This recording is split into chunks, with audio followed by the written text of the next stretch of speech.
Welcome to Cooking Common Sense. Let's make some potato soup. My nephews are here helping me today, Nick and Aaron. Hi! And we're bringing you a soup recipe because we just turned on our heater and we've decided we're getting into winter, it's time for soups. So the easiest one, one of the most easiest ones, is potato soup. And it only has a few ingredients like most of the things that we make. It has chicken stock or broth. It can be canned, it can be in the containers, it can be fresh that you made. And cream, and potatoes, and onions, and celery, and bacon. So the boys came early and they helped me get started and they chopped the vegetables for me. Was that hard? No. No? Cool. So we chopped those and then what did we do from there? We preheat the pot. Preheated the pot. And we had some bacon and some onion in here. We did, and we fried up our bacon and onion until the bacon was nice and crispy and right before the onion burnt. So whatever stage of doneness you like, I like it crispy. So we'll put that back on the stove. And the next step is to add our potatoes. We cubed them into nice little bites. And we're going to go ahead and put that in the pot.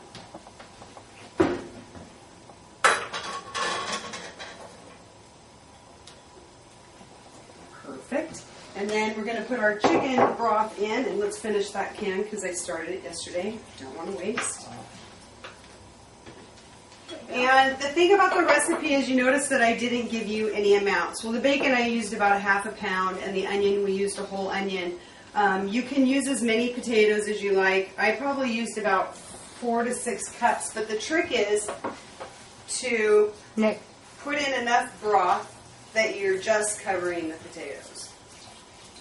So that's what we did, and that also turned out to be about 4 cups. So perfect. Now we're just going to let this boil, and then when the potatoes are done, we can talk about what to do next.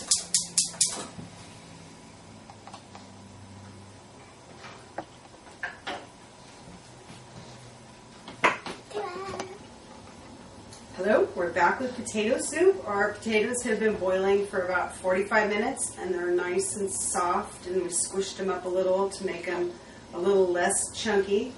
And you guys want to review what we've done so far? Yeah. All we've been really doing is boiling them. We added the celery. We did. We added the celery right after we added the potatoes. We forgot and it was sitting here, so we threw that in. So what did we start out with? Bacon and onion, and we fried that up and we browned it. And then we put potatoes in. And celery. And then put in the chicken broth. And how much broth? 4 cups. Yeah, and how it turned out to be 4 cups, just enough to cover the top of the potatoes. So they've been boiling for 45 minutes, and we will turn them down and put the cream on. I use cream. I've mentioned before that I buy cream by the 1/2 gallon at the big box warehouses because it's really cheap, and I like it right now because milk doesn't scald. It doesn't curdle or scald when you heat it up. So it's good stuff, and it tastes good. So we'll pour this in. And you guys, why don't you get a couple bowls? Find a couple bowls up there.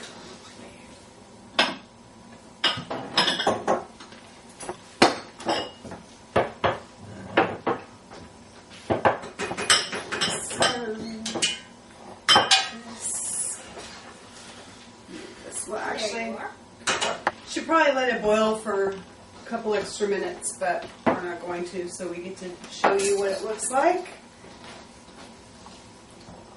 Oh, look at that. So good. I'll take a picture of it for you. You might have to add salt too. We didn't add any salt. We were relying on the bacon, so I'm guessing that this probably does need salt and pepper.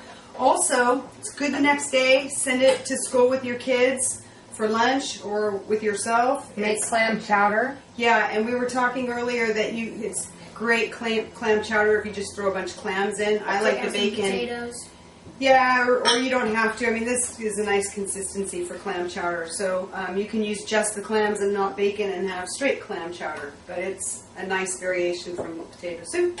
And that's it. Was it easy? Yeah. You guys could do this by yourself? Yeah. Yes. Awesome. Okay, well, thanks for joining us, and we'll see you next time.